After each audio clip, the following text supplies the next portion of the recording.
ഇറ്റലിയിൽ ഈ ഒരു സമയത്ത് ജോലി കുറവാണ്, അല്ലെങ്കിൽ ഈ ഒരു സീസണിൽ നിങ്ങൾ പോവരുത് എന്നാരെങ്കിലും പറഞ്ഞിട്ടുണ്ടോ? അത് കേട്ട് നിങ്ങൾ കൺഫ്യൂസ്ഡ് ആയിട്ടുണ്ടോ? എങ്കിൽ ഈ ഒരു വീഡിയോ നിങ്ങൾക്കുള്ളതാണ്. ഹായ് ഓൾ, എല്ലാവർക്കും നമസ്കാരം. ഇന്നത്തെ ഈ ഒരു വീഡിയോയിലൂടെ ഞാൻ നിങ്ങളുടെ അടുത്ത് ഷെയർ ചെയ്യാൻ പോകുന്നത് ഇറ്റലിയുടെ റിയൽ സിറ്റുവേഷൻ തന്നെയാണ്. ഇപ്പോൾ ഇറ്റലിയിൽ എന്താണ് നടക്കുന്നത്? ഇറ്റലിയിൽ ജോലി ഉണ്ടോ ഇല്ലയോ? ആർക്കാണ് കൂടുതൽ ചാൻസ് ഉള്ളത്? എല്ലാം ക്ലിയറായി പറയാം. ആദ്യം ഒരു സിമ്പിളായിട്ടുള്ളൊരു ചോദ്യം. ടൂറിസ്റ്റ് സീസൺ എന്നത് കേട്ടിട്ടുണ്ടോ? ഇറ്റലിയിൽ ഏപ്രിൽ മുതൽ സെപ്റ്റംബർ വരെയാണ് ഈ ഒരു സീസൺ ഉള്ളത്. പുറത്തുനിന്ന് ആളുകൾ വന്ന് നിറയുന്ന സമയം. ഹോട്ടൽസ് എല്ലാം ഫുള്ളായിരിക്കും, റെസ്റ്റോറൻറ്റുകൾ ഫുൾ ബിസി ആയിരിക്കും. ഇനി നിങ്ങളൊന്ന് ഇമാജിൻ ചെയ്യൂ, നിങ്ങളിപ്പോൾ റോമിലെ ഒരു റെസ്റ്റോറൻറ്റിൻ്റെ ഓണറാണ്. ഒരു ദിവസം 50 കസ്റ്റമർ വരുന്ന ഒരു സ്ഥലം. ഇപ്പോൾ അത് 200 കസ്റ്റമറായിട്ട് മാറി. അപ്പോൾ നിങ്ങൾ എന്ത് ചെയ്യും? കൂടുതൽ സ്റ്റാഫിനെ ഹയർ ചെയ്യും. ആ ഒരു സിറ്റുവേഷനാണ് ഇപ്പോൾ ഇറ്റലിയിൽ നടക്കുന്നത്. പക്ഷേ ഇവിടെ വലിയൊരു ട്വിസ്റ്റുണ്ട്. ജോബുണ്ട്, പക്ഷേ എല്ലാവർക്കും അത് കിട്ടുന്നില്ല. എന്തുകൊണ്ട്? കാരണം ആളുകൾ ശരിയായിട്ടുള്ള രീതിയിലല്ല ഈ ഒരു ജോബ് അന്വേഷിക്കുന്നത്. ഈ ഒരു വീഡിയോയിൽ ഞാൻ നിങ്ങൾക്ക് കാണിച്ചു തരാം ഇറ്റലിയിൽ ജോബ് കിട്ടുന്ന റിയൽ മെത്തേഡ് എന്താണെന്ന്, എങ്ങനെ അപ്രോച്ച് ചെയ്യണം, എന്തൊക്കെ മിസ്റ്റേക്കുകൾ അവോയ്ഡ് ചെയ്യണം. ഇനി ഒരു കാര്യം കൃത്യമായി പറയാം, ഇവിടെ നിങ്ങൾ തന്നെ ട്രൈ ചെയ്യണം. റിജക്ഷൻ വന്നാൽ അത് ഫേസ് ചെയ്യണം, പക്ഷെ ശരിയായി ഫോളോ ചെയ്താൽ നിങ്ങൾക്കും ജോബ് കിട്ടും. അതുകൊണ്ട് തന്നെ ഇന്നത്തെ ഈ ഒരു വീഡിയോ ഒട്ടും സ്കിപ്പ് ചെയ്യരുത്. കാരണം നെക്സ്റ്റ് സെക്ഷനിൽ ഞാൻ പറയാൻ പോകുന്നത് ഇവിടെ ജോബ് കിട്ടാൻ ഏറ്റവും പവർഫുള്ളായ മെത്തേഡ് എന്താണ്. ഈ ഒരു ചാനൽ നിങ്ങൾ സബ്സ്ക്രൈബ് ചെയ്തിട്ടില്ലെങ്കിൽ ഇപ്പോൾ തന്നെ സബ്സ്ക്രൈബ് ചെയ്യുക. ഇറ്റലിയുടെ റിയൽ വിവരങ്ങളും ഇമിഗ്രേഷൻ പ്രോഗ്രാമുകളെക്കുറിച്ചും ഇറ്റാലിയൻ ലാംഗ്വേജും അടങ്ങിയ വീഡിയോകൾ നിങ്ങൾക്ക് ലഭിക്കുന്നതിനായിട്ട്. ഇനി നമുക്ക് ഏറ്റവും പ്രധാനപ്പെട്ട ചോദ്യത്തിലേക്ക് തന്നെ വരാം. ഇറ്റലിയിലെ ജോബ് എങ്ങനെ കിട്ടും? ഞാൻ നേരിട്ട് തന്നെ പറയാം, ഓൺലൈനിൽ അപ്ലൈ ചെയ്താൽ ജോബ് കിട്ടും. ഇത് പലപ്പോഴും വർക്കാവില്ല. കാരണം ഇറ്റലിയിലെ റെസ്റ്റോറൻറ്റുകൾ ഹയർ ചെയ്യുന്ന രീതി കുറച്ച് വ്യത്യാസമുണ്ട്. ഇവിടെ എന്താണ് നടക്കുന്നത്? റെസ്റ്റോറൻറ്റ് ഓണേഴ്സ് ശരിക്കും ബിസിയാണ്. കിച്ചൺ ഫുൾ പ്രഷറാണ്. കസ്റ്റമേഴ്സ് വെയിറ്റ് ചെയ്യുന്നു. അവർക്ക് വേണ്ടത് എന്താണ്? ഉടൻ ജോയിൻ ചെയ്യാൻ റെഡിയായിട്ടുള്ള ആളുകളെ. അതിനാലാണ് ഞാൻ പറയുന്നത് ഒരു 50 CV സ്ട്രാറ്റജി. ഇത് സിമ്പിളാണ്, പക്ഷെ ശരിക്കും വർക്കാവുന്ന ഒരു മെത്തേഡ് കൂടിയാണ്. ഇവിടെ നിങ്ങൾ ആദ്യം ചെയ്യേണ്ടത് നിങ്ങളുടെ CVയുടെ 30 മുതൽ ഒരു 50 കോപ്പി ഒന്ന് പ്രിൻ്റ് ചെയ്യുക. പിന്നെ ചെയ്യേണ്ടത് ഗൂഗിൾ മാപ്പ് ഓപ്പൺ ചെയ്യുന്നു. നിങ്ങളുടെ അടുത്തുള്ള എല്ലാ റെസ്റ്റോറൻറ്റുകളും ഒന്ന് സെർച്ച് ചെയ്യുക. അങ്ങനെ ഒരു ദിവസം കൊണ്ട് തന്നെ നിങ്ങളൊരു 10 മുതൽ 15 റെസ്റ്റോറൻറ്റ് വരെ വിസിറ്റ് ചെയ്യുക. ശേഷം അകത്ത് കയറുക. അവിടുത്തെ സ്റ്റാഫുമായി കോൺഫിഡൻസിൽ തന്നെ സംസാരിക്കുക. ചിലർ പറയും വേക്കൻസി ഇല്ല, ചിലർ നിങ്ങളുടെ CV സ്വീകരിച്ചെന്നും വരാം. ഈ കാര്യങ്ങളെല്ലാം ഇവിടെ നോർമലാണ്. ഇപ്പോൾ ഞാനൊരു റിയൽ കാൽക്കുലേഷൻ പറഞ്ഞു തരാം. ഇവിടെ 50 CV കൊടുത്താൽ 40 പേരും ചിലപ്പോൾ റിജക്റ്റ് ചെയ്തെന്ന് വരാം. 10 പേര് കൺസിഡർ ചെയ്യുന്നു. അതിൽ 3 പേര് നിങ്ങളെ വിളിക്കുന്നു. ഒരു സ്ഥലത്ത് നിന്ന് നിങ്ങൾക്ക് ജോബും കിട്ടും. ഇതാണ് ശരിക്കും ഇറ്റലിയിലെ ജോബ് മാർക്കറ്റിൻ്റെ റിയാലിറ്റി. ഇവിടെ സക്സസ് കിട്ടാൻ എന്താണ് ശരിക്കും വേണ്ടത്? Patience, confidence, consistency. ഇനി നിങ്ങൾ വീട്ടിലിരുന്ന് ഓൺലൈനിൽ അപ്ലൈ ചെയ്യുന്ന കാര്യം അവോയ്ഡ് ചെയ്യുക. നിങ്ങൾ നടന്നു തുടങ്ങുക, നേരിട്ട് ആളുകളെ കാണുക, അവരുമായി സംസാരിക്കുക, ഓരോ സ്ഥലത്തും ജോലി അന്വേഷിക്കുക. ഇത് നിങ്ങളുടെ ഡെയിലി മിഷൻ തന്നെയാക്കി മാറ്റുക. ഇനി നിങ്ങളൊന്ന് ഇമാജിൻ ചെയ്യുക, നിങ്ങളിപ്പോൾ താമസിക്കുന്നത് ബൊളോഞ്ഞയിലാണ്. നിങ്ങൾക്ക് പരിചയമുള്ള ഒരു 5 റെസ്റ്റോറൻറ്റുകളിൽ നിങ്ങൾ നിങ്ങളുടെ CVകൾ ഓരോന്നായിട്ട് കൊടുക്കുന്നു. കൊടുത്ത ആദ്യ ദിവസം തന്നെ ഒരിടത്തുനിന്നും ജോബ് കിട്ടിയെന്ന് വരില്ല. പക്ഷേ 3-ാം ദിവസം കഴിഞ്ഞു, 5-ാം ദിവസം കഴിഞ്ഞു, അങ്ങനെ ഒരിടത്ത് നിന്ന് നിങ്ങൾക്കൊരു ട്രയലിന് വേണ്ടി വിളിക്കുന്നു. ആ ഒരു മൊമെൻ്റാണ് നിങ്ങളുടെ ടേണിംഗ് പോയിൻ്റ്. അപ്പോൾ അതുകൊണ്ട് ഒരു കാര്യം മാത്രം ഓർമ്മയിൽ വയ്ക്കുക, ഇറ്റലിയിലെ ജോലി നേടുക എന്നത് ഭാഗ്യം മാത്രമല്ല, നിങ്ങൾ പ്രവർത്തിച്ചു കഴിഞ്ഞാൽ മാത്രമേ നിങ്ങൾക്ക് ജോലി നേടാൻ സാധിക്കൂ. ഇനി നമുക്ക് അടുത്ത സെക്ഷനിലേക്ക് പോവാം. ഇവിടെ നോക്കുന്നത് ഇറ്റലിയിൽ ഏതൊക്കെ ജോലിയാണ് കിട്ടുന്നത്, ഇവിടെ എന്തൊക്കെ ഡ്യൂട്ടികളാണ് നിങ്ങൾക്ക് ചെയ്യേണ്ടി വരിക, ഇതിൻ്റെയൊക്കെ സാലറി ലെവലുകളും. ഒപ്പം തന്നെ ഒരു കാര്യം കൂടി നിങ്ങൾ ഓർമ്മയിൽ വയ്ക്കുക, ഇറ്റലിയിലെ റെസ്റ്റോറൻറ്റ് ജോബുകളൊന്നും ഈസി ജോബുകളല്ല, പക്ഷേ ഇതൊരു എൻട്രി ലെവൽ അവസരങ്ങൾ മാത്രമാണ്. ആദ്യത്തേത് വെയിറ്റേഴ്സിൻ്റേത്. ഇത് ഏറ്റവും കോമൺ ആയിട്ടുള്ള ജോബാണ്. നിങ്ങൾക്ക് കസ്റ്റമറിനെ നേരിട്ട് ഹാൻഡിൽ ചെയ്യണം. നിങ്ങളുടെ ഡ്യൂട്ടീസ് ഓർഡർ എടുക്കുക, ഫുഡ് സെർവ് ചെയ്യുക, ഇനി ഒരു ചെറു പുഞ്ചിരിയോടെ കാര്യങ്ങളെല്ലാം മെയിൻറ്റെയിൻ ചെയ്യുക. ഇങ്ങനെ കേൾക്കുമ്പോൾ കാര്യങ്ങളെല്ലാം ഈസിയാണെന്ന് തോന്നാം. പക്ഷേ ബിസി ടൈമിൽ 10 ടേബിൾ ഒരുമിച്ച് ഹാൻഡിൽ ചെയ്യേണ്ടി വരും. നിങ്ങൾ ആ പ്രഷർ ഹാൻഡിൽ തന്നെ ചെയ്യണം. ഇനി ഈ ഒരു ജോലിക്ക് ചില ദിവസങ്ങളിൽ ടിപ്പ് മാത്രമായിട്ട് €20 മുതൽ €50 വരെ കിട്ടാം. ഇനി അടുത്തത് കിച്ചൺ ഹെൽപ്പർ. നിങ്ങൾക്ക് നേരിട്ട് കസ്റ്റമറിനെ കാണേണ്ടതില്ല. കിച്ചൻ്റെ അകത്തുള്ള വർക്കുകളെല്ലാം ചെയ്യാം. നിങ്ങളുടെ ഡ്യൂട്ടികളായിട്ട് വരുന്നത് വെജിറ്റബിൾസ് കട്ട് ചെയ്യുക, ഇൻഗ്രീഡിയൻസ് എല്ലാം റെഡിയാക്കി വയ്ക്കുക, ക്ലീനിങ്ങിന് ഹെൽപ്പ് ചെയ്യുക. ഇത് ഫിസിക്കൽ വർക്ക് കൂടുതലാണ്. ഫാസ്റ്റായി തന്നെ മൂവ് ചെയ്യണം. പറയുന്നത്ര ഈസി ആയിരിക്കില്ല ഈ ഒരു ജോബ്. ഇനിയുള്ളത് ഡിഷ് വാഷർ. ഇത് എൻട്രി ലെവൽ ജോബാണ്.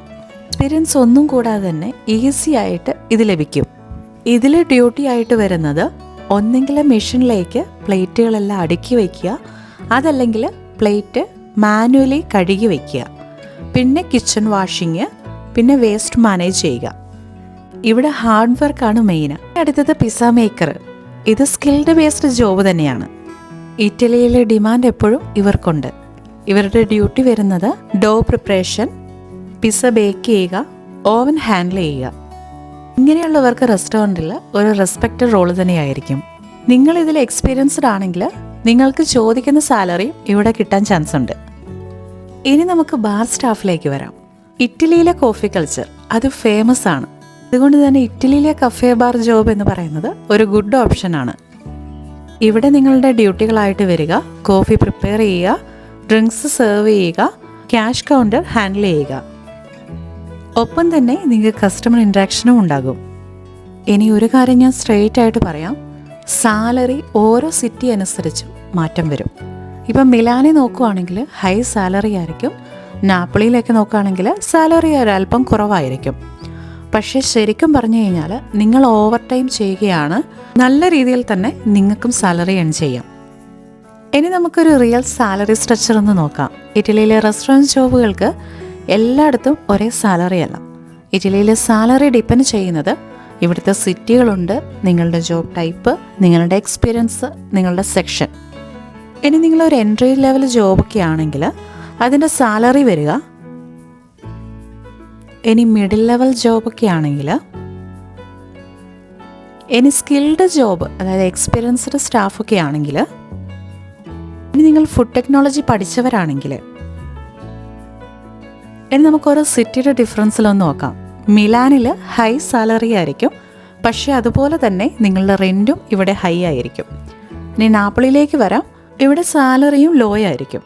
അതുപോലെ തന്നെ നിങ്ങളുടെ കോസ്റ്റ് ഓഫ് ലിവിങ്ങും ഇവിടെ ലോ ആണ്. ഇനി റോമിലേക്ക് വരികയാണ്, ഇവിടെ എല്ലാം ബാലൻസ്ഡ് ആണ്. ഒപ്പം ടൂറിസം ജോബ് സ്റ്റേബിളും ആയിരിക്കും. ഇനി നിങ്ങളുടെ ഒരു എക്സ്പെൻസസിനെ കുറിച്ച് ഞാനൊരു ഏകദേശ കാൽക്കുലേഷൻ പറയാം. ഇറ്റലിയിൽ നിങ്ങൾക്ക് ജോലി കിട്ടിയാൽ മാത്രം മതി എന്ന് കരുതരുത്, ഇവിടെ എക്സ്പെൻസസ് ഉണ്ട്. ആദ്യം നമുക്ക് റെൻറ്റിൻ്റെ കാര്യം തന്നെ എടുക്കാം. അതിപ്പോൾ ഒരു ഷെയർഡ് റൂം ആണെങ്കിൽ ഒരു €250 മുതൽ €400 വരെ. അതേസമയം ഒരു സ്മോൾ അപ്പാർട്ട്മെൻ്റ് ഒക്കെയാണ് നിങ്ങൾ നോക്കുന്നതെങ്കിൽ €500 മുതൽ ഒരു €800 വരെ. ഇതിനി ഓരോ സിറ്റിയും അനുസരിച്ച് മാറ്റങ്ങളുണ്ടാകും. ഇനി ഒരു ഫുഡിനൊക്കെ ആയിട്ട് വരിക എക്സ്പെൻസ് ഒരു €150 മുതൽ ഒരു €300 വരെ പെർ മന്ത്. പിന്നെ നിങ്ങളുടെ ട്രാൻസ്പോർട്ട് €30 മുതൽ ഒരു €70 വരെ മന്ത്ലി പാസ്. ഇനി നിങ്ങളുടെ മറ്റ് എക്സ്പെൻസസ് എല്ലാം കൂടെ ഇപ്പോൾ ഒരു ഫോൺ ചാർജ് അങ്ങനെയൊക്കെ ആയിട്ട് ഒരു €50 മുതൽ ഒരു €100 വരെ അങ്ങനെയും മാറും. അപ്പോൾ ഈ കാര്യങ്ങളൊക്കെ ഒന്ന് മനസ്സിലാക്കി വയ്ക്കുക. പിന്നെ ഈ കാണുന്ന പോലെ ഇറ്റലി വന്നതേ ഒരു ലക്ഷറി ലൈഫ് അതൊന്നും ആരും പ്രതീക്ഷിക്കരുത്. നിങ്ങൾക്ക് ആദ്യത്തെ ഒരു 3 മുതൽ ഒരു 6 മാസം വരെ ഒന്ന് അഡ്ജസ്റ്റ് ചെയ്യേണ്ടതായിട്ട് വരാം. അതിനിടയിൽ നിങ്ങൾ ലാംഗ്വേജ് ഇമ്പ്രൂവ് ചെയ്യണം, നിങ്ങളുടെ എക്സ്പീരിയൻസ് ബിൽഡ് ചെയ്യണം. ഇവിടെ വന്ന് ജോലി ചെയ്ത് തുടങ്ങുമ്പോൾ ഇൻകം മാത്രം നിങ്ങൾ നോക്കരുത്, നിങ്ങളുടെ എക്സ്പെൻസും കൂടെ ബാലൻസ് ചെയ്ത് നിങ്ങൾക്ക് പോകാൻ പറ്റുന്ന ഒരിടമായിരിക്കണം. ഇവിടെ സേവിങ്സ് ഉണ്ടാക്കിയാണ് മെയിനായിട്ടുള്ള കാര്യം. ഇനി ഈ ഒരു സെക്ഷനിൽ വലിയൊരു അഡ്വാൻറ്റേജ് ഉള്ള ഒരു ഗ്രൂപ്പിനെ കുറിച്ചാണ് ഇനി ഞാൻ പറയുന്നത്. ഫുഡ് ടെക്നോളജി ബാക്ക്ഗ്രൗണ്ട് ഉള്ളവർ, ഹോസ്പിറ്റാലിറ്റി അല്ലെങ്കിൽ ഫുഡ് സയൻസ് പഠിച്ചവർ. ഇവർക്ക് ഇറ്റലിയിലെ ജോബ് മാർക്കറ്റിൽ ഒരു എക്സ്ട്രാ ചാൻസ് തന്നെ ഉണ്ടെന്ന് പറയാം. ഇനി നമ്മൾ ഇറ്റലിയിലെ ഫുഡ് ഇൻഡസ്ട്രീനെ കുറിച്ച് നോക്കുകയാണെങ്കിൽ ഇത് വളരെ സ്ട്രിക്റ്റ് ആണെന്ന് തന്നെ പറയാം. കാരണം ഇവിടുത്തെ hygiene stands, food safety laws, quality control rules, ഇതുകൊണ്ടൊക്കെ തന്നെ റെസ്റ്റോറൻറ്റുകളിൽ മാത്രമല്ല ഇവിടുത്തെ എല്ലാ ഫുഡ് ഇൻഡസ്ട്രിയിലും ട്രെയിൻഡായ ആളുകളെയാണ് അവർ നോക്കുന്നത്. അവർക്കാണ് കൂടുതൽ ചാൻസ്. ഇനി നിങ്ങൾ ഫുഡ് ടെക്നോളജി പഠിച്ചവരാണെങ്കിൽ നിങ്ങളുടെ ജോബ് പൊസിഷൻ തന്നെ മാറും. നിങ്ങളൊരു വെയിറ്ററോ അല്ലെങ്കിൽ ഒരു ഡിഷ് വാഷറോ ഒന്നും ആയിരിക്കില്ല. നിങ്ങൾ ശരിക്കും ആവുക ഒരു സ്കിൽഡ് ഫുഡ് വർക്കർ തന്നെയായിരിക്കും. ഇനി നിങ്ങൾക്ക് വരുന്ന ജോബ് റോൾസ് ഏതൊക്കെയാണെന്ന് ഞാനിവിടെ കൊടുക്കുന്നുണ്ട്, ഒന്ന് കണ്ടു നോക്കുക.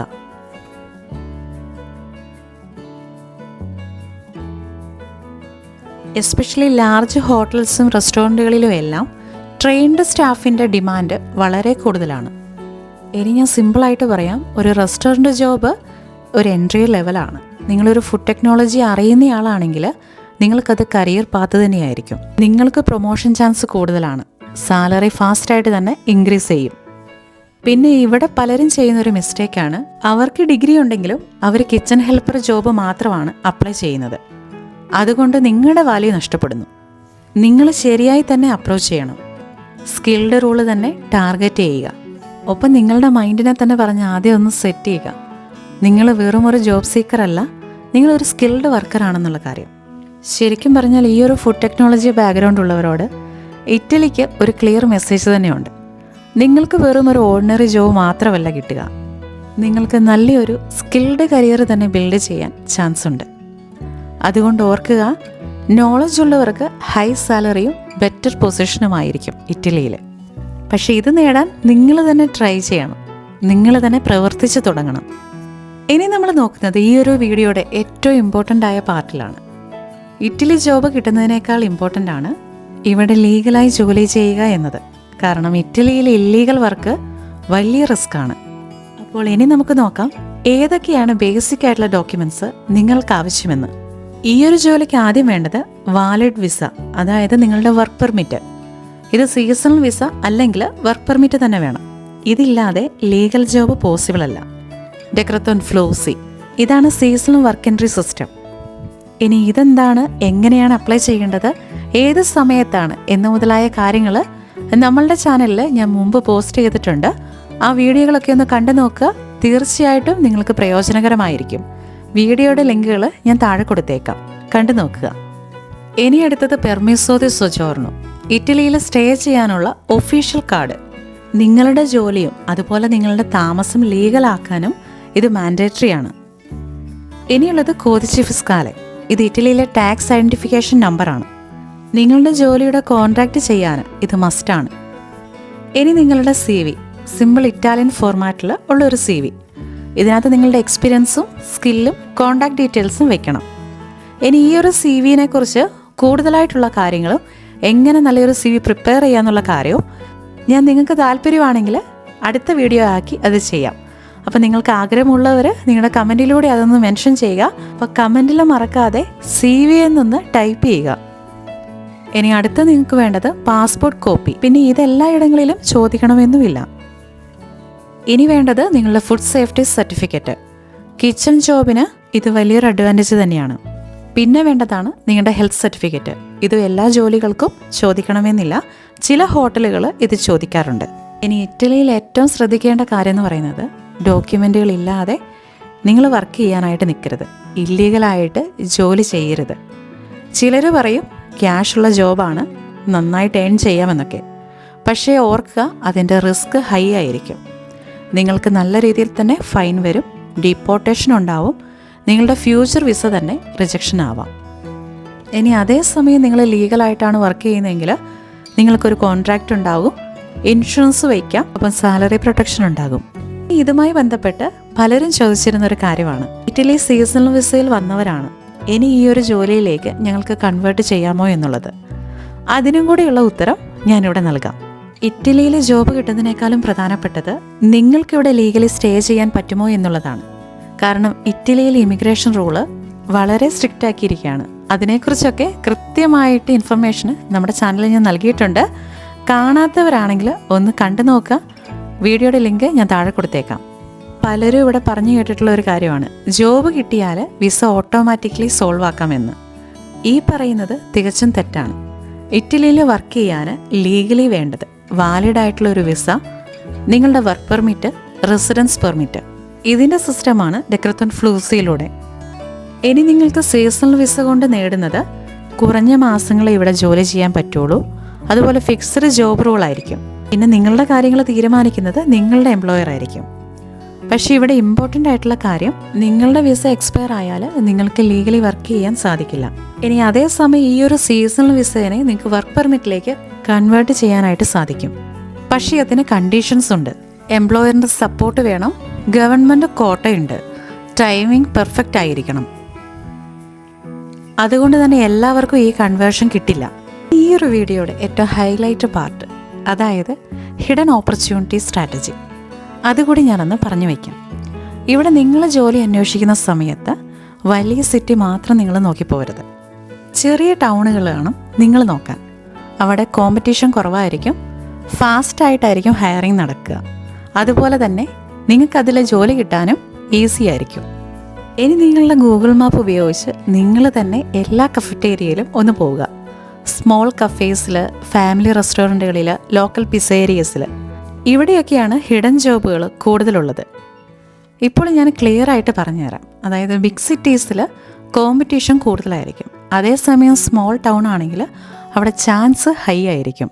അപ്പോൾ ഇന്നത്തെ ഒരു വീഡിയോ ഈ ഒരു ജോലി അന്വേഷിക്കുന്നവർക്ക് തികച്ചും ഉപകാരപ്രദമായി എന്ന് തന്നെയാണ് ഞാൻ വിശ്വസിക്കുന്നത്. അപ്പോൾ ഈ ഒരു വീഡിയോയ്ക്ക് മറക്കാതെ ലൈക്കും കമൻറ്റ് സെക്ഷൻ്റെ അടുത്തുള്ള ആ ഹൈപ്പും കൂടി ഒന്ന് അമർത്തിയേക്കണേ. അപ്പോൾ ഇതുപോലെയുള്ള വീഡിയോകളുമായിട്ട് ഇനിയും കാണാം. ഇതുവരെയും വീഡിയോ കണ്ടിരുന്ന എല്ലാവർക്കും ഒത്തിരി നന്ദി. ഗ്രാസിയെ, അരിവതർച്ചി.